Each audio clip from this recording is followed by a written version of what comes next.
안녕하세요. 저는 40대 직장인 남성입니다. 채널에 올라오는 사연을 들을 때마다 세상에 저런 일도 생길 수 있구나 놀랐던 적이 많았었는데 정말 드라마보다 더 드라마 같은 사건들은 현실에서 진짜 일어나는 일이더라고요. 한순간에 속아 넘어가 낭떠러지로 떨어질 뻔한 절 구해준 사람은 다름 아닌 고모였는데요. 지금 생각해도 눈앞이 캄캄할 정도로 아찔했던 그때 일을 한번 속 시원하게 얘기해 보려고 합니다. 저희 집은 사실 특별한 사연이 있는 집이에요. 엄만 절 낳고 나서 폐혈증으로 5개월 만에 돌아가셨거든요. 출산을 할 때 감염이 있었는데 당시에 감염을 초기에 알지 못했고 결국 치료식을 놓치게 되면서 그렇게 엄만 저와 아버지 곁을 떠나게 되었죠. 전 엄마의 얼굴은 전혀 기억이 나지 않고 그저 사진 속 얼굴만 알고 있을 뿐입니다. 그렇다 보니 전 엄마에 대한 그림이 항상 마음속에 남아 있었어요. 그런 저에게 엄마처럼 포근한 사람이 있었습니다. 그건 바로 저희 고모랍니다. 당시 20대 중반이었던 고모는 할아버지 할머니와 지방에서 같이 살면서 일을 다니고 있었는데 저희 엄마가 돌아가시게 되면서 일도 다 그만두고 저희 집으로 올라오게 되신 거였죠. 아버진 일을 해야 하니 절 돌볼 수 없는 상황이었고 할아버지 할머니도 상황이 여의치 않아 고모의 도움을 받을 수밖에 없었어요. 처음엔 제가 어느 정도 클 때까지만 절 돌봐주기로 하고 올라오셨던 고모였지만 한 사건의 계기로 그때부터 저희 집에서 쭉 생활을 하시게 됐답니다. 그때 사건은 저도 어렴풋이 기억이 나는데요. 그때가 제가 유치원 때였는데 지금은 항상 보호자가 아이들을 유치원 차에서 인계받지만 그때 당신 집 앞에서 내려주고 가기도 했습니다. 저 역시 매번 저 혼자 유치원 차에서 내리다가 그날은 이상하게 고모가 절 마중 나왔더라고요. 그런데 전 어린 마음에 고모를 보고서 이렇게 외치고 말았습니다. 엄마! 순간 저도 당황스럽고 고모도 많이 놀란 표정이었지만 사실 그것보다 전 친구들에게 저도 엄마가 있다는 걸 보여주고 싶었어요. 물론 지금 생각하면 언젠간 다 들킬 거짓말이었지만 그땐 그런 생각은 하지도 못했습니다. 고모는 절 꽉 안아주면서 머리를 쓰다듬어 주었고 다른 친구들이 물어봤을 때도 엄마가 아니라 고모라고 한마디 해명도 하지 않았어요. 그게 그땐 어찌나 고마웠는지 모릅니다. 지금도 그때의 장면이 생생하게 기억이 날 정도로 저에겐 참 특별한 일이었죠. 저뿐 아니라 고모에게도 그날의 사건은 특별한 일이 되었습니다. 바로 그날 이후로 고모는 저와 평생을 같이 살겠다고 다짐을 했었거든요. 원래는 학교에 들어가면 고모도 다시 집으로 돌아가려고 했지만 어린 절 도저히 두고 가지 못하겠다며 고모는 그날 이후 저희와 함께 살게 되었죠. 고모는 참 재주도 많으셨어요. 원래는 일반 사무직으로 일하셨는데 어느 날부턴 사주와 관상학 공부를 시작하시더니 그쪽으로 일을 하게 되었습니다. 제가 초등학생일 때부턴 고모가 길거리에 사주 자판을 열고서 사람들 사주와 관상을 봐주시곤 했어요. 여러분들도 한 번쯤 보셨을 텐데 거리에 쫙 사주 보는 노점들이 있는 곳 아시죠? 바로 거기에 저희 고모도 노점을 여셨답니다. 고모는 사람들 사주도 정말 잘 봐주셔서 늘 손님들이 많았어요. 물론 사주 자체도 잘 보셨지만 고모는 무엇보다 사람들과 대화하는 걸 너무 잘하셨죠. 그러다 보니 고모와 얘기를 나누려고 오시는 단골 손님들도 많았죠. 그런 고모가 저에게 항상 하는 얘기가 있었습니다. 사실 지금 생각해보면 그냥 절 위해 해주는 말이었을 텐데 그땐 정말 고모가 하는 말이 다 맞을 거라고 생각을 했었어요. 광현아, 원래 어린애들이 이런 거 보는 거 아니지만 고모가 워낙 사람 잘 보는 거 우리 광현이도 알지? 그럼 알지. 우리 고모 사람 얼굴 진짜 잘 보잖아. 그래, 그런 고모가 우리 광현이를 딱 보니까 말이야. 아주 위인이 될 상이야. 고모 말 따라서 잘 되는 사람 많은 거 우리 광현이도 알지? 그러니까 넌 앞으로 잘 될 거야. 이 고모 말만 믿어. 정말? 고모, 나 진짜 나중에 훌륭한 사람 될 수 있어? 그럼 대신 훌륭한 사람 되려면 공부도 열심히 하고 준비를 해야 돼. 알았지? 준비만 잘하면 광현이 분명 좋은 사람이 될 거야. 늘 저를 이렇게 응원해주는 고모 덕분에 전 항상 자신감을 갖고 제 삶을 살 수 있었답니다. 그때 시절엔 엄마가 안 계시면 주변의 시선도 별로 좋지 않았었거든요. 그런데 그런 시선도 전 그저 제 인생이 성공하기 전에 겪는 그저 그런 고난 중 하나일 뿐이라고 생각할 수 있었어요. 이런 긍정적인 생각을 갖게 된 건 다 고모 덕분이었고요. 그런 고모를 누구보다 걱정했던 건 바로 저희 아버지셨어요. 40살이 다 되도록 시집도 가지 않고 있는 고모를 보면서 아버지는 항상 선자리를 마련해 오시곤 했습니다. 한 번은 제가 중학교에 들어갈 무렵이었어요. 밥을 먹고 있는데 그날도 아버지가 고모한테 선을 보라고 얘기를 꺼내시더라고요. 은수가 이번에 들어온 선자리 진짜 좋은 사람이야. 내가 아는 거래처 사장인데 나이 너보다 한 3살 많지만 이 사람도 일하느라고 결혼을 못했거든. 사람이 어찌나 순박하고 착한지 몰라. 다른 거 몰라도 일단 한번 만나나 봐. 에이, 오빠 왜 그래? 난 결혼 안 한다니까. 몇 번을 말해야 내 말 알아들을 거야. 나 결혼 안 한다고. 그러니까 이제 더 이상 선자리 그런 거 알아보지 마. 아니 왜 결혼을 해야지. 결혼해서 네 자식 낳고 그러면서 살아야지. 언제까지 그렇게 조카만 키우면서 살 거야? 이제 광현이도 다 컸어. 그러니까 너도 네 인생을 살아. 무슨 소리야. 광현이 아직 애야, 애. 그리고 나한텐 광현이가 내 아들이고 내 자식인데 지금 오빠 무슨 소리 하고 있는 거야? 오빠 나 없으면 광현이 어떻게 키우려고 그래? 맨날 바쁘다고 일만 하면서 광현이한테 신경도 안 쓰면서 무슨 나보고 시집을 가라 말아야. 아, 됐어. 나한텐 광현이만 있으면 되니까 오빠는 빠지셔. 고모는 정말 절 아들처럼 생각하셨어요. 평생 결혼이라는 건 아예 염두에도 두지 않으셨어요. 그렇다고 저한테 매번 사랑만 주신 건 아니었습니다. 혼내야 될 땐 절 호되게 혼내시고 훈육도 정말 강하게 하셨죠. 절 누구보다 응원하고 지지해 주신 것도 고모였지만 제가 삐뚤어지지 않게 바르게 잡아주신 것도 바로 고모였답니다. 아버진 항상 일에 치며 사셨어요. 제가 어릴 때 무역회사에 다니며 여기저기 출장을 자주 가셨는데 제가 중학교에 올라가면서부턴 작게 무역회사를 차리셨고 그러면서 저희 집 상황은 점점 더 풀리기 시작했습니다.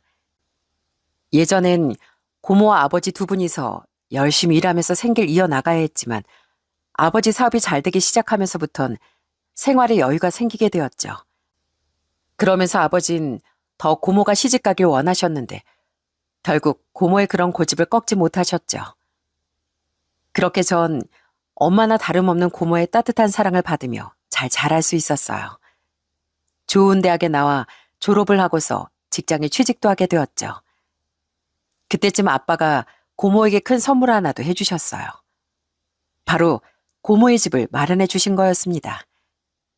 제가 취직을 하며 독립을 하게 되자 아버진 고모에게 작은 집 하나를 선물해 주시며 고모도 독립을 하게 해주셨어요. 그때 집들이를 하면서 아버지가 참 많이 우셨습니다. 은수가 고맙다 정말. 내가 이렇게 잘된 것도 다 은숙이 네 덕이야. 광현이 엄마 그렇게 가고 나서 참 막막했는데 네가 이렇게 우리 광현이를 잘 키워준 덕분에 내가 일이 잘 풀릴 수 있었다. 정말 고맙다 고마워. 오빠 울어? 아휴 왜 울고 그래.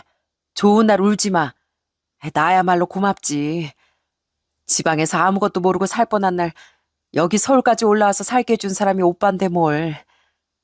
광현이 키우면서 자식 키우는 행복도 알게 됐고 나야말로 고마워 오빠. 아버진 그렇게 평생의 은을 고모에게 갚으셨습니다. 그리고 아버진 자신의 일이 잘 풀리기 시작하자 봉사활동도 다니기 시작하셨어요.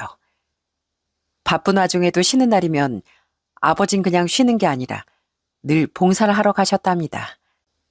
처음엔 그런 아버지가 혹시나 몸이 상하실까 걱정이 되어 저도 자주 쫓아갔었어요. 언젠간 아버지께 제가 걱정스럽게 물었던 적도 있었죠. 아버지, 괜찮으세요? 아니, 쉬는 날이 좀 쉬시지. 또 봉사활동 온다고 이렇게 일하시면 언제 쉬시려고 그러세요? 내일부터 또 출근하시잖아요. 괜찮다. 아버진 이렇게 나와서 봉사하는 게 삶의 낙이다. 아버지 봉사활동하는 것도 좋은데 좀 쉬면서 하세요. 이제 아버지 연세도 젊은 나이가 아니라고요. 왜 자꾸 이렇게 봉사만 다니세요? 무슨 이유가 있으신 거예요? 여기 있는 애들도 다 부모 잃고 갈 곳 없이 여기까지 온 애들이야. 네 엄마 그렇게 눈 감을 때 아직 저 또 못된 널 두고 가는 심정이 얼마나 아팠겠냐. 그때 네 엄마 보내면서 아버지가 다짐한 게 있었다. 내가 잘 되면 꼭 다른 사람들에게 베풀며 살겠다고. 그 약속 이제 지켜야지. 아버진 그렇게 엄마에게 했던 약속을 지키기 위해 지역 보육원들을 돌아다니며 봉사활동을 했던 거였습니다. 그런 아버지의 마음을 전 어떻게든 도와드리고 싶어 저도 열심히 봉사활동을 하게 되었죠. 아버진 처음엔 보육원에만 봉사를 하시다가 나중엔 장애인 시설에 봉사활동도 가시고 나라에 수해가 생기면 그때마다 누구보다 나서서 봉사를 하러 가시곤 했습니다. 그런 아버지를 쫓아가며 돕다 보니 저도 점점 봉사에 대한 관심이 커지기 시작했고요. 그러다 제가 30대 후반이 되었을 무렵 전 한 봉사 카페에 가입하게 되었어요. 정기적으로 다 같이 모여 여기저기 도움이 필요한 곳에 봉사활동을 가는 곳이었는데 거기서 전 한 여자를 만나게 되었어요. 새로 들어온 회원이었던 그 여잔 봉사활동을 하는 내내 밝은 미소를 잃지 않았습니다. 그때 봉사 갔던 곳이 어르신들 목욕 봉사를 했었는데 사실 그게 진짜 체력적으로도 힘들고 지친 일이거든요. 거기다 치매가 있으신 분들은 씻기는 것도 수월하지 않아 많이 힘들기도 한데 처음 온 그 여자분께서 너무나 상냥하게 항상 웃으며 어르신들을 대하는 걸 보고 나니 저도 눈이 절로 갈 수밖에 없었어요. 나중에 다 같이 모여 밥을 먹을 때 우연히 제 옆자리에 앉게 되어 얘기를 나누게 되었죠. 안녕하세요. 보배 씨라고 했죠? 전 조강현이라고 합니다. 아까 보니까 엄청 능숙하시던데 전 신규 회원이시라고 해서 처음 봉사 오신 줄 알았거든요. 그런데 아니신 것 같네요. 아, 제가 원래 해외에서 살다가 봉사활동을 그쪽에서 많이 했었거든요. 국내에선 저도 이번이 처음인데 그래도 나름 여기저기 봉사 많이 다녔다고 할 만하네요. 우와, 진짜요? 해외 봉사를 많이 다니셨다고요? 네, 제가 하는 일도 해외에서 가난한 나라나 물이 필요한 국가나 의료 혜택 받지 못하는 그런 곳에 도움을 주는 자선 사업을 하고 있거든요. 그래서 여기저기 저도 참 많이 다녔는데 생각해보니까 우리나라에도 이렇게 도움의 손길이 필요한 곳이 많을 것 같더라고요. 역시 와보니까 정말 오길 너무 잘했다 싶어요. 그러면서 싱긋 웃으며 얘기를 하는 그 여자의 표정을 보면서 제 마음이 다 따뜻해졌습니다. 그 뒤로도 그 여자분은 단체 봉사를 나갈 때마다 매번 참석을 했고 그러면서 저와도 친해지게 되었어요. 그렇게 친해지면서 알게 된 사실은 더욱 놀라웠습니다. 원래 아버지가 학교 재단법인 이사장이셨는데 은퇴를 하시면서 자선사업가가 되셨고 아버지 뒤를 이어 자선사업을 같이 운영하고 있다고 하더라고요. 누가 보면 정말 남부럽지 않은 가정에서 태어난 사람인데도 자기 자신보다 남을 위해 봉사하는 삶을 더 가치 있게 바라보는 그 여자를 보면서 전 호감이 점점 더 생기기 시작했습니다. 그 뒤로 전 제 호감을 적극적으로 표현했고 그렇게 전 연애를 시작하게 되었어요. 여자친구는 참 소탈하고 편안한 사람이었습니다. 듣기론 집안도 좋고 경제적으로도 여유로운 것 같았는데 늘 입고 다니는 옷은 10,000원도 하지 않는 티에 청바지 그리고 비싸지 않은 운동화였어요. 데이트를 할 때도 비싼 레스토랑보단 소소하게 집에서 라면을 끓여 먹거나 같이 요리를 해서 먹는 걸 더 좋아했고요. 여자친구는 해외 생활하다 보니 우리나라에 대한 그리움이 커져 잠깐 국내로 들어오게 된 거라고 말하더군요. 그러면서 봉사활동을 하면서 찍은 사진들도 참 많이 보여줬고요. 와, 여긴 어디야? 진짜 넓다. 여기서 그럼 봉사활동하고 온 거야?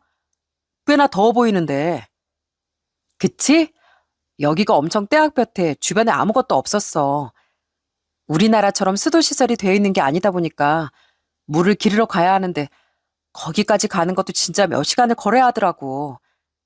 상황도 너무 좋지 않고 그래서 아버지가 이쪽에 물 시추 사업 투자 받으러 다니고 계셔. 아마 나도 조만간 한번 나갔다 와야 될 것 같아. 정말? 왔다 갔다 하느라 힘들진 않어? 아이, 사실 힘들고 피곤할 때도 있지. 그렇지만 저기 사는 사람들은 이렇게 도움 한번 받는 게 절실해. 그래서 힘들어도 포기할 수가 없다고. 이렇게 성품이 좋았던 여자친구를 볼 때면 전 오히려 여자친구가 참 존경스러웠답니다. 비록 자주 해외에 나가다 보니 얼굴을 매번 볼 수 있었던 건 아니었지만 항상 만날 때마다 절 배려하고 생각해주는 여자친구 보면서 이런 사람과의 미래는 더 행복하겠구나 하는 생각을 하게 되었어요. 그렇게 전 10개월 정도 연애를 하다 결혼을 결심하게 됐습니다. 처음엔 그냥 서로 결혼 얘기를 소소하게 나누다 양가 집안 얘기를 좀 깊게 나누게 되었는데 그때 저희 집안 상황을 자세하게 얘기해주게 되었어요. 당시 아버지가 서울권에 6층짜리 건물 하나를 가지고 계셨는데 그 얘기를 꺼내면서 전 아버지와 한번 만나는 자리를 갖고 싶다며 여자친구에게 말을 하게 되었죠. 사실 아직 결혼이 뚜렷하게 결정된 게 아니다 보니 여자친구가 부담스러워하면 어쩌나 걱정이 많았어요. 그런데 오히려 여자친구는 당연히 찾아뵈야겠다며 말을 해주더라고요. 그런 여자친구의 말이 전 고마웠습니다. 그 뒤로 아버지와 약속을 잡고서 만남을 갖게 된 날, 여자친구는 그날따라 정말 예쁘게 그리고 단정하게 차려입고 자리에 나왔더라고요. 안녕하세요. 이보배라고 합니다. 아버님 처음 뵙겠습니다. 제가 진작에 찾아뵙고 인사를 드렸어야 하는 건데 늦어서 죄송해요. 아이고 아니에요. 우리 광현이가 만나는 사람이 있다는 건 나도 들어 알고 있었는데 이렇게 고운 아가씨를 만나고 있을 줄은 몰랐네요. 자, 자리에 앉아요. 감사합니다, 아버님. 그리고 말씀 편하게 해주세요. 그리고 이건 제가 아프리카에 봉사 갔을 때 거기서 직접 수공예로 만든 목각 인형이에요. 이게 행운을 가져다 준다고 해서요. 아버님께 드리고 싶어서 이렇게 가지고 왔습니다. 세상에, 아예 안 그래도 해외 봉사 많이 다닌다고 들었는데 이런 것까지 다 준비하다니 정말 고마워요. 여자친구는 저희 아버지를 위한 뜻깊은 선물까지 손수 준비를 했고 그런 여자친구를 보면서 아버지 너무나 좋아하셨습니다. 그렇게 만남을 갖는 내내 여자친구는 아버지와 대화를 많이 나눴고 분위기는 정말 좋았어요. 당연히 아버지께선 저희의 결혼을 바로 허락해 주셨고요. 그렇게 아버지의 허락을 받고 나서부턴 웬일로 여자친구가 좀 더 적극적으로 결혼에 대한 얘기를 꺼내기 시작하더군요. 하루는 퇴근을 하고서 집으로 향했는데 여자친구가 먼저 집에 와 있다며 연락이 왔었습니다. 그래서 바로 집으로 향해 문을 열었더니 문을 열자마자 보이는 광경에 전 깜짝 놀랐습니다. 바로 문 앞 바닥에 조명이 쫙 깔려 있었거든요. 그걸 보고 전 너무 놀라 그 자리에 그냥 멈춰 있었는데 그때 여자친구가 꽃다발을 들고 나오면서 저에게 그 꽃을 안겨줬어요. 그리고서 하는 말을 듣고 전 정말 눈물이 절로 나왔습니다. 나에게 소중한 시간을 선물해줘서 고마워. 앞으로는 당신이랑 같이 더 소중한 추억 함께하고 싶은데 나랑 결혼해 줄래? 그러면서 꺼낸 건 바로 반지였어요. 흔히 프로포즈라고 하면 남자가 여자한테 한다고 하는데 저희는 오히려 여자친구가 저에게 프로포즈를 했거든요. 전 여자친구의 그 프로포즈를 감격스럽게 받아줬고 여자친구에게 너무 고맙고 미안한 마음에 눈물이 나오더라고요. 이런 사실을 주변에 말을 했을 때도 어떻게 그런 유니콘 같은 여자가 다 있냐며 다들 놀라워하더라고요. 저도 정말 저에게 이런 행운이 올 거라곤 꿈에도 상상을 못했었답니다. 그렇게 여자친구와 결혼을 결심하고서 저희는 본격적으로 결혼을 준비하게 되었어요. 그런데 한 가지 걸리는 점이 있었다면 바로 예비 처가 식구들을 만나보지 못했다는 거였죠. 항상 예비 아내에게 제가 예비 처가 식구들을 만나야 하지 않냐고 물어봤지만 예비 아내의 반응은 정말 대수롭지 않아 하더라고요.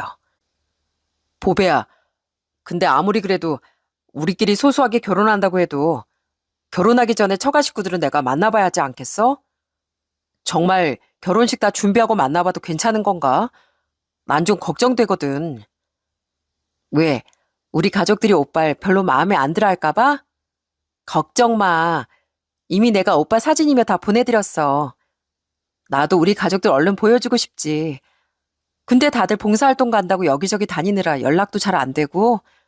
알잖아. 나도 이메일로 겨우 연락 닿는 거. 그건 알지만, 아니면 이번에 너 해외 봉사 나갈 때 내가 같이 갈까? 휴가 좀 끌어다 갔으면 될 것 같긴 한데. 앞으로 결혼 준비하면서 쉬어야 될 때가 많을 텐데. 괜히 그럴 필요 없어. 됐어. 우리 식구들은 걱정하지 마. 다들 내가 선택한 사람이라면 아무도 반대 안 하고 믿을 테니까. 한국까지 오는 게 힘들어서 어쩔 수 없잖아. 그래도 시간 되면 오신다고 하니까 그때 꼭 보자. 예비 처가 식구들을 못 본다는 게 조금 신경 쓰이긴 했지만 그래도 거리가 가까운 게 아니고 더군다나 다들 일 때문에 바쁘니 쉽게 올 수 없다는 걸 이해할 수밖에 없었죠. 그리고 예비 아내를 소개해줄 사람은 또 있었습니다. 바로 저에겐 엄마나 다름없는 고모였습니다. 고모는 그때까지도 사주 노점을 운영하고 있었는데 그곳에 깜짝 방문을 해 예비 아내를 소개해주기로 했어요. 그렇게 예비 아내를 드리고서 고모의 사주 노점에 들어가자 고모가 깜짝 놀라며 반겨주시더군요. 어머, 광현아. 아니, 이 시간에 어쩐 일이야. 고모, 내가 또 고모 깜짝 놀래켜주려고 이렇게 왔지. 짜잔, 인사해 고모. 여기 내 아내가 될 사람. 고모한테 내가 소개해준다고 했잖아. 빨리 보여주고 싶어서 오늘 잠깐 들렀어. 어머, 그래? 안녕하세요. 나 광현이 고모예요. 안녕하세요. 말씀 많이 들었습니다. 이보배라고 합니다. 그렇게 예비 아내가 인사를 하고 고개를 들었는데 그 순간 고모의 표정이 갑자기 싹 굳어지더라고요. 그러다 이내 웃으며 저에게 앉으라고 얘기를 했습니다. 저와 예비 아내는 자리에 앉아 고모와 얘기를 나누려고 했죠. 그런데 고모가 갑자기 다른 얘기는 하지도 않고 예비 아내에게 생년월일을 묻더라고요. 보시다시피 난 이렇게 사람들 사주랑 관상 봐주고 그러는 일을 하고 있어요. 그래도 이왕 여기 온 김에 재미삼아 한번 보고 가는 거 어때요? 그래 고모, 우리 궁합 좀 봐줘. 안 봐도 뻔하겠지만 그래도 이런 거 한번 봐줘야 되는 거잖아. 내 생년월일은 고모 알고 있지? 보배야, 네 생년월일 고모한테 알려줘. 우리 궁합 한번 봐보자. 고모가 한번 잘 봐볼게. 그러면서 고모는 저희의 궁합을 봐주기 시작했습니다. 그런데 원래는 이런 거 보면 고모는 항상 자세하게 얘기를 해줬었는데 그날은 그냥 대충 좋다고만 하고 넘어가더라고요. 그러더니 고모는 예비 아내 얼굴을 빤히 쳐다보기도 했습니다. 그 모습이 좀 이상하긴 했지만 그래도 고모 나름대로 조카 며느리가 들어오니 그러는가 보다 생각을 했었죠. 그렇게 한참을 고모와 같이 있다가 전 예비 아내를 먼저 보내게 되었어요. 며칠 후에 바로 해외 봉사를 하러 또 나가봐야 해서 예비 아내는 출국 준비를 해야 했었거든요. 그렇게 예비 아내를 먼저 보내고서 고모에게 다시 갔더니 고모의 표정이 심상치 않더라고요. 뭔가 골똘히 고민하고 걱정하는 표정이었어요. 저는 고모의 표정을 보고서 걱정돼 물었습니다. 고모, 왜? 무슨 일 있어? 갑자기 표정이 왜 이렇게 안 좋아? 혹시 우리 오기 전에 무슨 일이 있었던 거야? 아까 우리 궁합 봐달라고 했을 때도 표정이 안 좋고 설명도 많이 안 해줬잖아. 무슨 일 있었어? 광현아, 너 저 여자 어디서 만났다고 했지? 진짜 봉사활동 가는 거 맞니? 봉사 카페에서 만났다 그랬잖아. 근데 그건 왜? 궁합이 그렇게 안 좋아? 그래서 그래? 아니, 궁합이 문제가 아니고 얼굴을 딱 보자마자 고모 느낌이 너무 쎄하더라고. 진짜로 봉사하는 그런 착한 사람이 맞는 거야? 아휴, 왜 그래? 맞다니까 그러네. 내가 사진도 더 확인해봤어. 맞아. 고모는 제가 아무리 얘기를 해도 의심스러운 표정을 거두지 못하셨어요. 전 고모가 왜 저러는지 이해가 되지 않았어요. 분명 그동안 만났던 여자친구는 전혀 나쁜 기색조차 보이지 않았었는데 갑자기 고모가 전혀 다른 얘기를 꺼내기 시작하니 저도 너무나 당황스러웠거든요. 고모, 왜 그래? 뭐가 느낌이 이상한데. 아버지도 보시고선 괜찮은 사람 만난 것 같다며 바로 좋아하시던데. 아니야, 고모가 보기에 뭔가 있어. 내 느낌이 맞다면 쟤 분명 뭔가 있어. 너 정말 아무것도 의심스러운 거 없는 거 맞아? 진짜 아무것도 없었냐고. 조금이라도 이상한 거 없었어? 고모, 아무리 그래도 뭐 사주나 관상이나 이런 거에 이상하게 나왔다고 사람을 다 그렇게 보면 안 되는 거잖아. 그래서 그런 거야? 아니라니까. 광연아, 고모는 아무리 봐도 이건 아닌 것 같다. 그래도 사람 속마음은 모르는 거야. 고모 말 한 번만 믿어봐. 어? 고모 말 딱 한 번만 믿어보라고. 고모가 다른 거 몰라도 사람은 잘 보잖아. 분명히 뭔가가 있어. 분명해. 전혀는 분명 뭐가 있다고. 항상 제 편에 서서 절 응원해주던 고모는 난생 처음 제 말에 반기를 들고 절대 아니라며 반대를 하기 시작했습니다. 전 그런 고모가 단순히 느낌만으로 혹은 사주 결과만으로 사람을 판단하는 것 같아 좀 서운하더라고요. 그런데 그로부터 얼마 뒤 예비 아내가 출국하기 며칠 전 같이 집에서 노트북으로 영화를 보다가 예비 아내가 화장실에 간 사이 로그아웃을 하지 않은 메일을 우연히 보게 되었어요.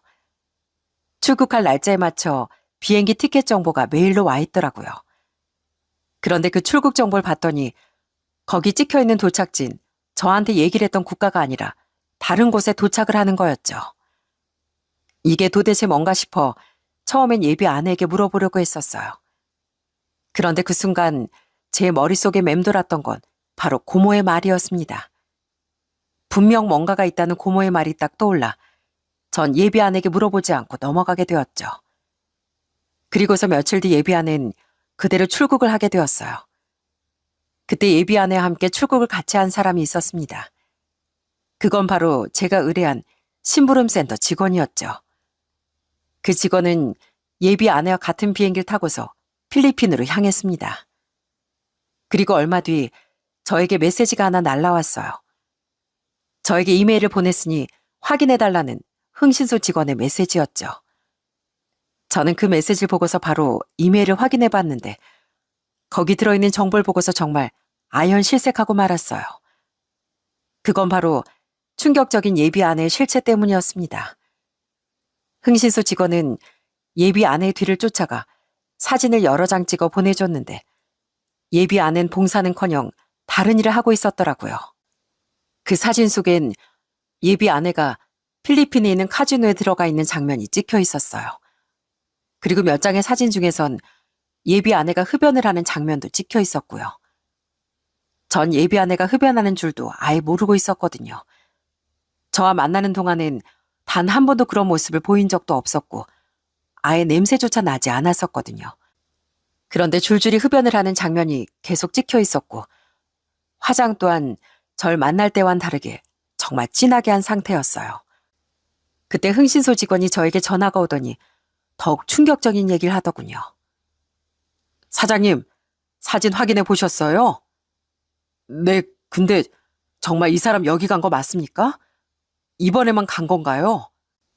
아유, 아니요. 이 여자 진짜 여기서 장난이 아니더라고요. 사장님 우리 아니었으면 진짜 큰일 날 뻔하셨어요. 이 여자 여기서 엄청 유명해요. 여기저기 원정 다니면서 노름하는 사람이라고 했나? 아무튼 이렇게 와서 돈 잃으면 거기서 남자 꼬셔서 돈 메꾸고 그런다고 하더라고요. 국내에도 알아보니까 강원도 거기 정선 있는 곳 아시죠?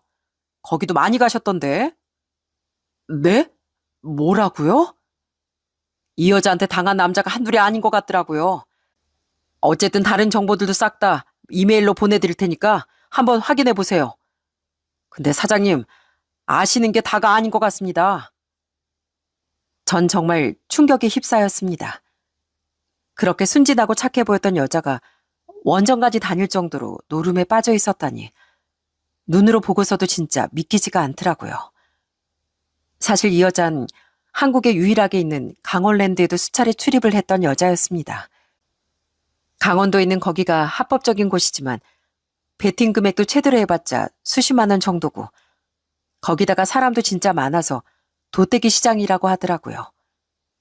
그러다 보니 여기론 부족했는지 어느 순간부턴 해외까지 다니며 캄보디아, 필리핀, 마카오 등등 이런 노름판이 있는 곳만 원정으로 다녔던 거였죠.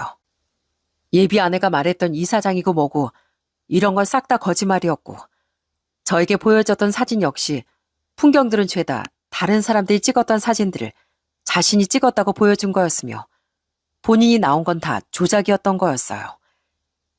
이런 식으로 순진한 사람들을 속여 지금까지 돈을 뜯어먹고 그 돈으로 노름을 했던 꽃뱀이었던 거죠. 전 너무나 충격적인 소식에 손이 덜덜 떨리고 온몸에 식은땀이 절로 나기 시작했어요. 이걸 도대체 어떻게 해야 하나 이 사람에게 바로 당장 얘기를 해서 헤어져야 하는 건가 싶었습니다. 그러던 와중 그 다음날 마침 예비 아내에게서 연락이 왔더라고요. 처음엔 전화를 받자마자 화를 내려고 하다가 도대체 무슨 얘기를 할까 싶어 조용히 반응을 봤습니다. 그랬더니 예비 아내는 진짜 뻔뻔하게 말을 하더라고요. 오빠, 나 도착했는데 정신이 없어서 이제 연락하네. 내 전화 많이 기다렸지? 안 그래도 아빠랑 얘기 나누다 보니까 시간 가는 줄 몰랐네. 잠시 통화 좀 할 수 있어? 그래. 무슨 일인데? 아니, 다른 게 아니고 아빠한테 이번에 한국 들어가서 오빠도 보고 그러면 좋지 않냐고 하니까 여기 자선사업 마무리되면 그때 들어가겠다더라고. 근데 딱 이번에 5천만 원 지원해주기로 했던 기업에서 지원이 좀 늦어진다더라고. 다음 달 초엔 된다는데 그때까지 아빠 기다리면 바로 다음 사업 진행하러 또 다른 날에 가야 하고 그래서 내가 조급한 마음이 들어서 말이야. 그래서 말인데 우리 결혼 자금으로 준비했던 거 5천만 원 있잖아. 그거 좀 잠깐 빌릴 수 없어? 기업에서 지원 들어오면 아빠가 바로 돌려줄 수 있대. 뭐? 5천만 원? 워낙에 큰 사업이다 보니까 그 정도 필요하신가 봐. 이거 자금만 충족되면 다른 직원들이 아빠 대신 일 진행해도 되니까 바로 아빠 국내로 들어오실 수 있을 것 같은데 좀 어떻게 안 될까? 준비되면 나 바로 한국에 들어가서 계약서 같이 쓰자. 그래야 오빠도 마음이 놓이지. 이 여잔 정말 뻔뻔하게도 다른 남자 마찬가지로 저에게 돈을 갈취하려고 수작을 부리려고 하더라고요. 사실 그 전까지만 해도 그냥 헤어지면 된다고 생각하고서 끝내려고 했었습니다. 모든 실체를 다 알았으니 전 그냥 이걸 밝히고 헤어지기만 하면 되잖아요. 근데 이 여자 행동을 보고서 도저히 이대로 끝내선 안 되겠다는 생각이 들더라고요. 그래서 전 아무렇지 않게 얘기를 했습니다. 그래. 그럼 뭐 내가 도와야지 어떻게 하겠어. 일단 내가 준비하고 있으니까 그럼 한국으로 들어와. 정말? 진짜 그럴 수 있어? 오빠 진짜 고마워. 나 진짜 오빠 만난 거 정말 행운이다, 행운. 금방 비행기표 구하고 내가 다시 연락 줄게. 그렇게 전화를 끊고서 전 예비 아내가 다시 돌아오길 기다렸습니다. 그리고 돌아오는 날 전 공항까지 마중을 나가게 되었어요. 이 생각 없는 여잔 돈 받을 것만 생각하고서 신이 났는지 공항에 도착하는 시간도 자기 비행기가 떨어지는 그 시간에 맞춰 저에게 얘기를 해주더라고요. 그렇게 하면 당연히 제가 어느 비행기를 타고 어디서 왔는지 알 수 있음에도 돈에 눈이 멀어 거기까지 숨기려고도 하지 않더라고요. 그렇게 출국장 밖에서 딱 서 있던 그 순간 문이 열리더니 안에서 예비 아내가 나오더니 절 발견하곤 환하게 웃으며 저에게 달려왔습니다. 오빠, 벌써 와 있었어? 난 좀 걸릴 줄 알았는데 천천히 오지. 오늘아 차는 안 막혔어? 나 보고 싶었지. 난 오빠 너무 보고 싶었거든.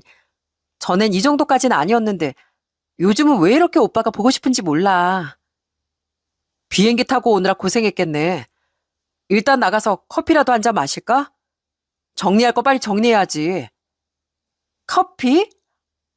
그래. 거기서 계약서도 바로 쓰자. 나도 아빠한테 바로 보내줘야 돼서 그게 낫겠네. 그러더니 신나서 제 팔을 붙잡는 예비안의 행동에 전 팔에 온통 소름이 돋았습니다. 그리고 카페에 딱 도착을 하고 나서 예비안은 정말 아무렇지 않게 저한테 묻더라고요. 오빠, 준비는 다 한 거야?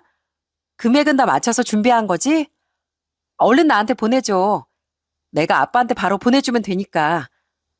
근데 나 오늘 저녁에 또 나가야 될 것 같아. 사실 하루는 좀 같이 있어야 된다 생각했는데 일정이 그렇게 됐네. 어쩌지? 그래? 그럼 뭐 어쩔 수 없지. 미안해, 오빠. 대신 내가 다녀오면서 선물 많이 사올게. 알았지? 그래, 그러던가. 그 전에 이거 좀 봐. 너한테 줄 선물이 있거든. 뭐, 선물? 이게 뭐야?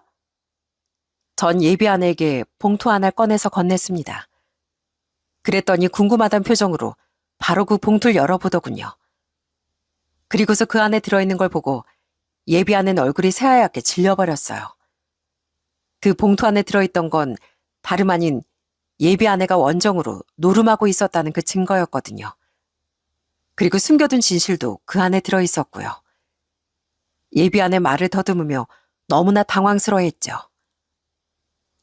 이게 다 뭐야? 오빠, 이거 어디서 났어? 이게 뭐냐니? 이게 네 실체 아니야. 언제까지 내가 모를 거라고 생각했어? 뭐? 5천만 원 사업? 넌 사업이라는 게 해외에서 노름하는 게 네 사업이야? 봉사? 봉사 같은 소리 하고 앉아있네. 도대체 너 뭐야? 대체 뭐하고 다니는 거냐고? 아니 오빠 그게 있잖아. 이번엔 나도 그냥 장난삼아 그냥 재미 삼아서. 재미? 너 다 들켰어. 지금까지 수십 번도 넘게 해외 오고 가면서 이렇게 카지노만 들락거린 거 내가 모를 줄 알아? 이런 식으로 남자들 돈 다 받아서 그 돈으로 이러고 다닌 거 내가 모를 줄 아냐고. 그게 아니라, 아니, 이건 그 지원하는 그런 사업가들한테 접대하느라고.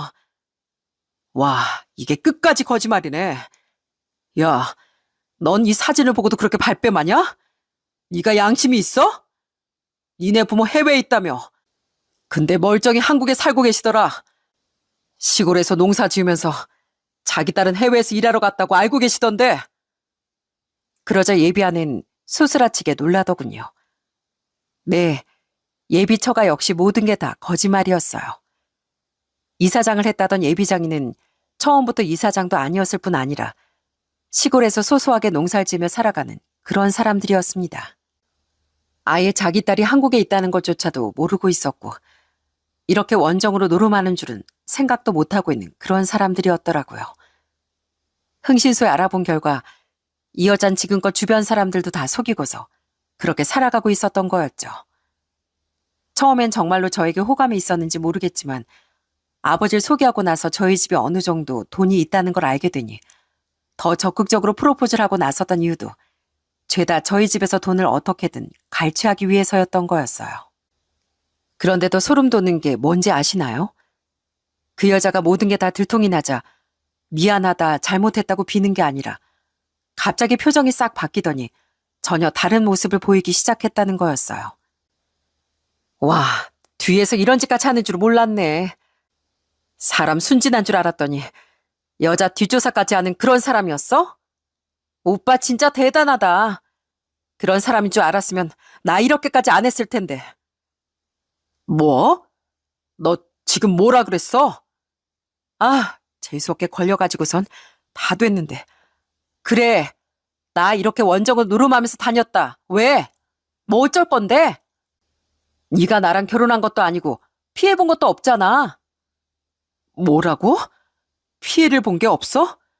사람 기만하고 속인 게 왜 잘못이 아니야? 어떻게 잘못했다고 한마디도 안 하고 뻔뻔하게 그럴 수가 있냐고. 너 때문에 피해본 사람들이 여럿이라는 거 내가 모를 줄 알아?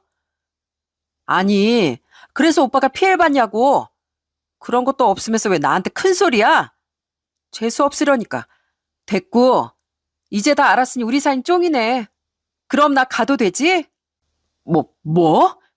야, 야! 그러더니 당당히 일어서서 그 자리를 나가버린 그 여자를 보면서 정말 황당하고 어처구니가 없다는 게 이런 거구나 하는 생각이 들었습니다. 아무리 그래도 사람을 속이고 기만했으면 미안하단 사과해야 하는 거 아닌가요? 사람 마음을 이렇게나 가지고 장난을 쳤으면 양심이 있으면 그럴 수 없는 건데 이 여잔 진짜 뻔뻔하고도 염치 없다는 생각이 들었습니다. 어떻게 이 복수를 해야 할까 전 정말 고민이 많았어요. 아무리 생각을 해도 절 속였다는 것도 너무 화가 났지만 전혀 반성을 하지 않는 그 여자의 태도에 분노가 치밀어 올랐거든요. 그런데 고모는 저에게 뜻밖의 말을 해주시더군요. 광연아, 그냥 둬. 걔 네가 그렇게 복수하지 않아도 크게 벌 받을 거다. 걔 주변에 남아있는 사람 아무도 없을 거야. 고모, 아무리 그래도 이렇게 그냥 두는 건 아니지. 나 진짜 어떻게든 이 복수 꼭 할 거야. 똥이 무서워서 피하겠니? 더러워서 피하는 거지. 그런 더러운 사람이랑은 아예 상종 안 하는 게 맞아. 그리고 그 여자 쫓는 사람 너 말고도 많을 거다. 그렇게 화가 나면 그냥 네가 알아둔 정보만 흘려줘. 그럼 걔 알아서 자멸할 테니까. 전 그때 고모의 말이 무슨 말인지 알 수 없었어요. 그저 그땐 고모가 절 달래려고 하는 말인 줄로만 알았습니다. 그리고 얼마 뒤 정말 고모의 말처럼 그 여잔 결국 벌을 받게 되었어요. 사실 전 금전적인 피해는 없었지만 절 만나기 전에 국내에서 저와 비슷한 일을 겪은 사람이 있었더라고요. 그 사람은 자기가 피해를 입은 줄도 모르고 그저 여자친구에게 헤어짐을 통보당했다고만 생각을 했더라고요. 흥시소를 통해 전 그 남자에게 이 모든 사실을 알렸고 자료들도 싹 다 모아 보냈습니다. 그 남자는 이 사실을 알고서 크게 분노를 했고 결국 그 남자가 제 전 예비 아내에게 민사소송을 걸게 된 거였어요. 그래서 그 여잔 사기죄로 소송을 당할 뿐 아니라 민사로 속이고 받아간 돈을 다시 갚아야 하게 되었고 그뿐만 아니라 상습적인 원정 도박으로 경찰 조사까지 받게 되었죠. 결국 법적 처분에 돈까지 갚아야 하는 걸로 처벌을 받게 되었죠. 거기다가 원래는 시골에 살던 그 여자의 집에서 해외에 나가 일을 하니 어느 정도 돈을 지원해준 모양이었어요. 그런데 가족들한테도 다 손절을 당하고서 진짜 외톨이가 됐다고 하더라고요. 나중에 저한테 연락이 와서 울며불며 하는 소리가 얼마나 기가 막혔는지 모릅니다. 오빠, 나야, 나 보배 잘 지내고 있어? 뭐야, 네가 무슨 양심이 있어서 나한테 전화를 해? 왜, 또 나한테 돈이라도 뜯어먹게? 전화하지 마. 네 목소리 듣는 것도 소름 끼치니까. 오빠까지 그러지 마. 나 주변 사람들한테 다 손절당해서 이제 아무도 없어. 해외로 나갈 길도 없고 나 지금 돈 갚느라 힘들어. 그래도 오빠 날 있는 그대로 좋아해줬잖아. 나 진짜 힘들어. 기댈 곳도 없고. 그래서 오빠 생각이 많이 나더라. 뭐? 있는 그대로 널 좋아해? 아니지. 네가 속여서 꾸민 그 모습을 내가 좋아한 거니까. 난 너 그 자체를 좋아해 본 적이 없어. 착각하지 마. 그리고 너같이 악랄한 애랑은 대화조차 나누고 싶지 않거든? 네 벌 그걸로 끝날 거라고 생각하지 마. 네가 해온 그 악행만큼 앞으로 너한테 남은 벌은 더 있을 거니까. 그러니까 나한테 앞으로 전화도 하지 마. 나한텐 너랑 만났던 그 순간이 내 인생에서 제일 최악이니까. 그렇게 전 그 뻔뻔한 여자의 전화를 끊어버리고 말았습니다. 얼마나 절 호구로 생각했으면 이후에도 저한테 연락을 할 수 있는지 정말 이해가 되지 않았지만 뭐 그 정도 뻔뻔함이 있어야 사기도 치는구나 하는 생각도 들더라고요. 그리고 벌을 받고 있는 그 여자의 말로를 보면서 얼마나 속으로 다행이라고 생각했는지 모릅니다. 아무것도 모르고 그대로 결혼했다면 전 5천만 원이 아니라 집 재산도 그 여자의 혓바닥에 속아 날렸을지도 모를 일이잖아요. 그러니 얼마나 다행스러운 일이랍니까? 이 위기에서 벗어날 수 있었던 건 다 고모 덕분이었죠. 그래서 전 바로 고모를 만나 감사 인사를 했습니다. 고모, 나 진짜 큰일 날 뻔했어. 고모 아니었으면 나 진짜 그 사기꾼이랑 결혼해서 내 인생 망칠 뻔했어. 정말 고마워. 고모 덕분에 나 살았어. 아유, 아니야. 다행이지 뭐야. 네가 나한테 데리고 안 왔으면 진짜 어쩔 뻔했니? 딱 보자마자 느낌이 쎄한 게 이상하더라고. 너한테 사실대로 말을 해야 하나 말아야 하나 고민 많이 했는데 말하길 정말 잘한 것 같다. 다행이다, 다행이야. 고모, 진짜 고모 내 생명의 은인이야. 나 평생 고모한테 진짜 잘할게. 정말 잘할게. 그 뒤로 전 정말 고모에게 전보다 더 잘하고 있답니다. 평생 믿고 사랑할 수 있을 것 같았던 사람이었지만 정말 사람 속은 모르는 거더군요. 한동안은 저도 사람을 믿지 못해 한 1년 동안은 주변 사람들도 잘 만나지 않고 밖으로도 잘 나가지 못했었어요. 지금이야 이렇게 글도 쓰게 됐지만 솔직히 충격이 상당해서 극복하기까진 좀 시간이 걸렸답니다. 그렇지만 고모 아버지께서 옆에서 많이 응원도 해주시고 지원을 해주신 덕분에 심리치료도 받고 지금은 그 마음도 잘 극복해서 잘 지내고 있어요. 제가 그렇게 숨고 살 필요는 없는 거더라고요. 전 잘못한 게 없고 떳떳하니까요. 그래서 앞으로는 누구보다 절 아껴주고 사랑해주는 고모와 아버지가 계시기 때문에 전 그 두 분을 믿고서 이 세상을 다시금 잘 살아보려고 해요. 요즘은 다른 것보다 아버지와 고모랑 같이 시간을 보내려고 노력하고 있어요. 바쁘단 핑계로 자주 얼굴도 못 봤었는데 이 사건을 계기로 가족들과 더 자주 만나야 되겠다는 생각이 들었거든요. 지금 이 사연을 들으신 분들도 정말 이런 일이 있다고 생각이 드실지도 모르겠지만 세상엔 진짜 기가 막힌 일들이 벌어지는 거더라고요. 열길 물속은 알아도 한길 사람 속은 모른다는 옛말이 진짜 맞는 말인 것 같습니다. 중요한 건 어떤 사람을 만나든지 가장 믿어야 할 건 자기 자신이라고 생각을 해요. 그리고 남을 속이고 기만하는 사람은 반드시 꼭 벌을 받는다고 생각합니다. 우리나라가 사기꾼 천지라고 많이들 얘기하죠. 저도 이번 일을 당하고 나서 보니 정말 그 말이 사실인 것 같더라고요. 사기라는 게 금전적 피해도 문제지만 심리적인 피해가 진짜 상당하더군요. 아무리 사기라는 걸 알고 이젠 끝이 난 사건이라 해도 심리적인 피해는 생각보다 오래가서 더 힘들어하시는 분들도 많은 것 같습니다. 그렇지만 남의 눈에 눈물 나게 하면 본인 눈엔 피눈물 난다고 하죠. 다른 사람들에게 상처를 입으신 분들이 계시다면 결국엔 처벌을 받고 땅을 치고 후회하는 그 여자의 모습을 보시면서 조금이나마 위안이 되셨으면 좋겠네요. 저도 앞으로는 제 곁에 소중한 것들 더 잘 지켜나가며 행복하게 살아보려고요. 제 이야기를 끝까지 들어주셔서 정말 감사합니다. 여러분들의 삶엔 항상 행복한 일만 가득하시길 바랍니다.